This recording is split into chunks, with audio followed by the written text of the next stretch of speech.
Today is a sad day for medicine and science, as we have now been informed that President Biden, in the final hours and minutes of his presidency, has given clemency or pardoned Anthony Fauci.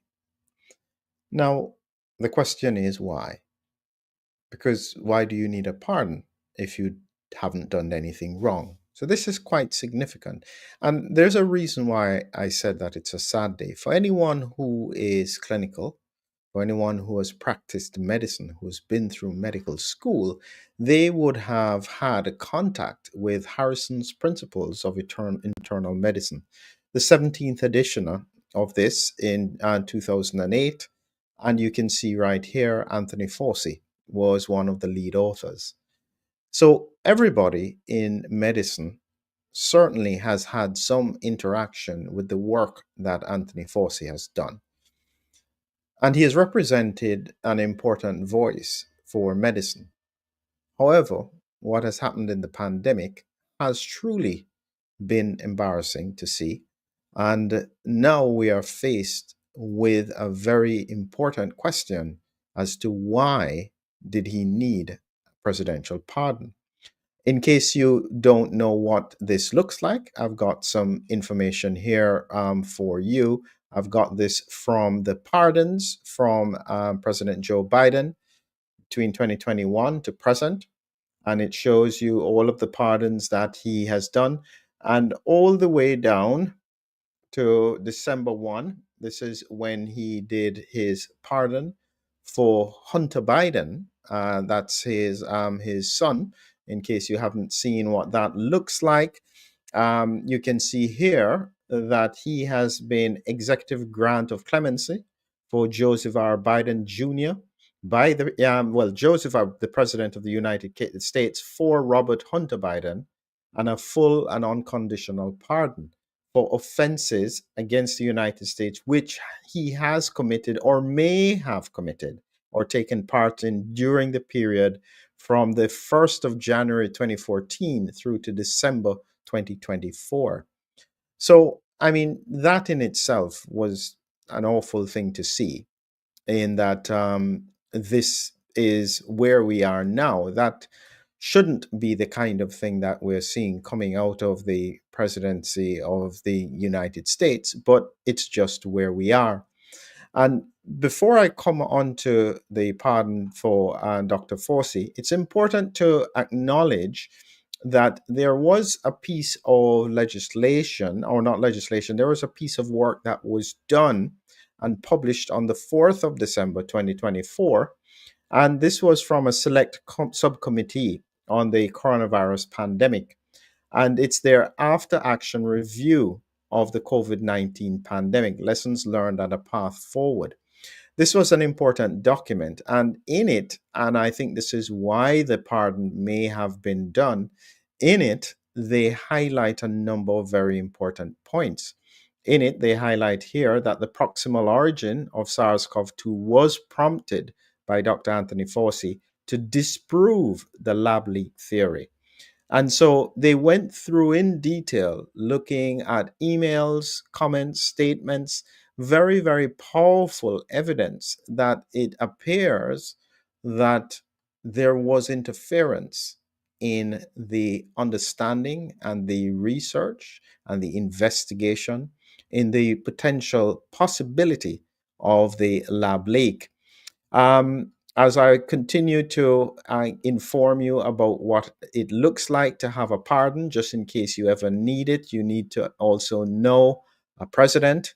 And on the same day that Dr. Fauci was given a pardon, you have here another executive grant of clemency. And this was given to James Biden, his brother, um, Sarah Jones Biden, I think that's his sister. Valerie Biden Owens, his sister as well. John T. Owens must be the husband of Valerie, brother in law, and Francis W. Biden. So all of these family members were given pardons on this same day. And then, most importantly, in relation to what we are talking about, we have here again executive grant of clemency by Joseph R. Biden for Dr. Anthony Fauci. And it specifies for any offenses against the United States which he may have committed or taken part in during the period from the 1st of January 2014 through to the date of this pardon, arising from any matter related to his service as Director of National Institute of Allergy and Infectious Diseases or as a member of the White House Coronavirus Task Force. Um, this is pretty significant because it's difficult to justify needing a pardon if someone is not guilty. Here is what the BBC had to say about this. So, this is the BBC News today. Biden issues preemptive pardons for siblings, Fauci, and the January 6th riot panel. And they go through in the literally the final minutes of his presidency. Joe Biden preemptively pardoned several family members, including his brother James and Frank Biden and sister Valerie Biden Owens. Biden says that pardons were intended to shield his family from politically motivated attacks and should not be mistaken as an acknowledgement of any wrongdoing.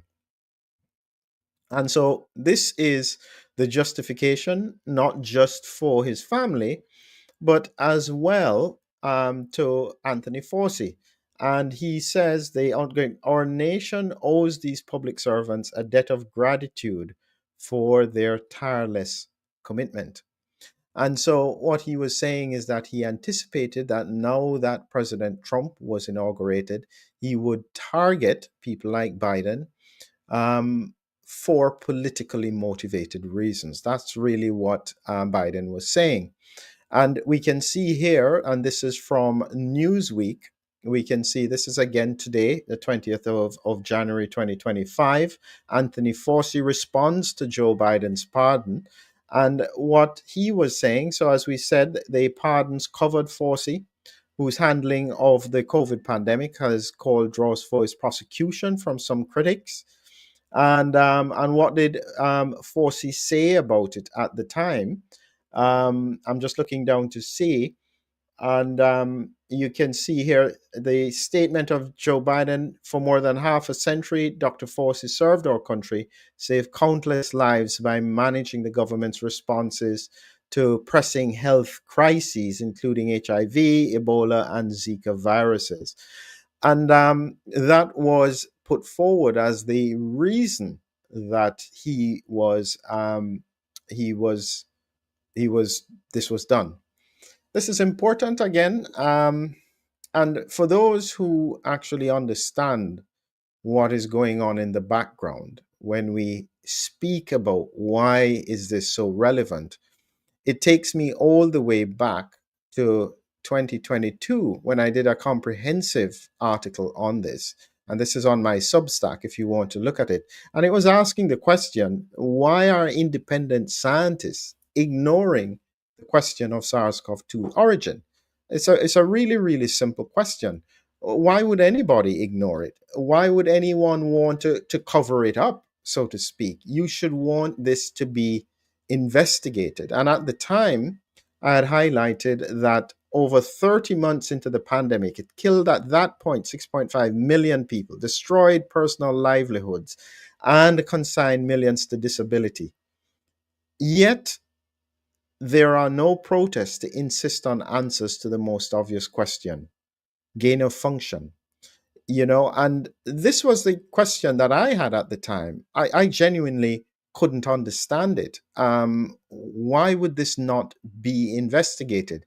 I'd gone a bit further with that, and in the Substack I made a short video which I'd done in October of 2021 asking this really simple question: if it was gain of function research, if that was true, some people were deemed to be expendable.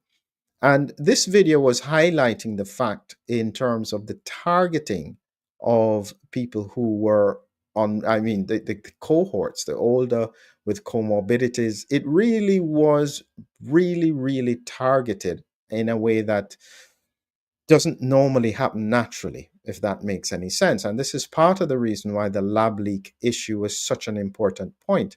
And I'd gone on, I'd highlighted here, this was from Vanity Fair at the time, and they asked some important questions about if it came from an animal vector, where is the host? We haven't found it yet.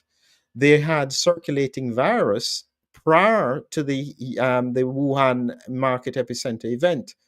And there was a furin cleavage site on the spike protein that is not found on any other human coronavirus, for which this furin cleavage site is a patented sequence. There was a whole minority US Senate report highlighting the gaps in the knowledge and suggesting that the most likely possibility was a lab leak. So it raises the question again, why would anyone, if they didn't have any inside knowledge of this, try to distract from that obvious question and that obvious investigation that still needs to occur? And when it goes back, and this is what the GOP subcommittee found, is that it is only through the digging of specific people that it eventually came out that some funding had come from NIH, which had to have been approved by senior people in the NIH through EcoHealth Alliance to the Wuhan lab to do gain of function research. They argued that the research they were doing on coronaviruses was not gain of function, but that is questionable. The main point is this: we had and still have a virus that is circulating, that is behaving in a way that is not typical for any other coronavirus. It has caused vast damage across the world. Even after it is novel, it is still spreading, it is still causing disease. And if it was made in a lab, I don't see how anybody would be immune from prosecution. I say if, because I don't know if we will ever get any conclusive answers. But sadly, when we reflect on what is happening, the fact that Anthony Fauci was given a full and unconditional pardon from 2014 is very strongly suggestive that maybe something was wrong. It's not an admission of guilt, but it really raises the question that what we are seeing here is not right. And it's sad. And as I explain to people, this is no longer just about trying to get the guilty parties to suffer the consequences. From a clinical perspective, I'm not too fussed as to what happens in courts and so on. From a clinical perspective, if it's made in a lab, this is a very serious weapon.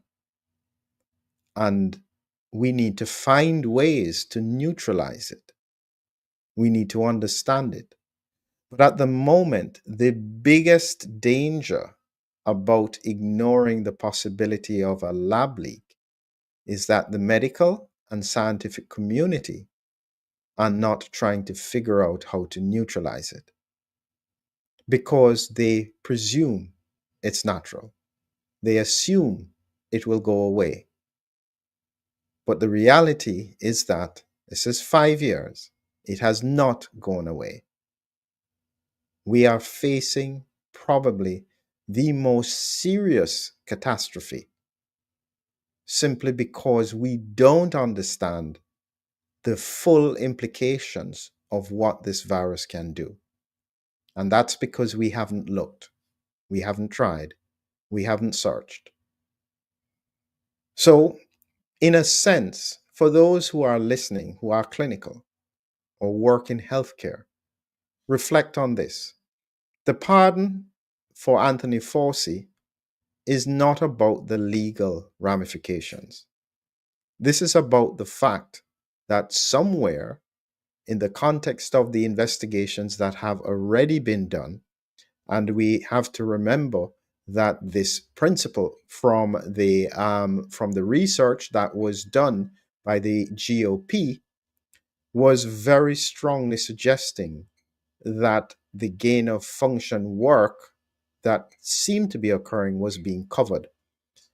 And that was because the implications could have been so serious. I don't know what else we can do to raise and rouse the scientific and medical community.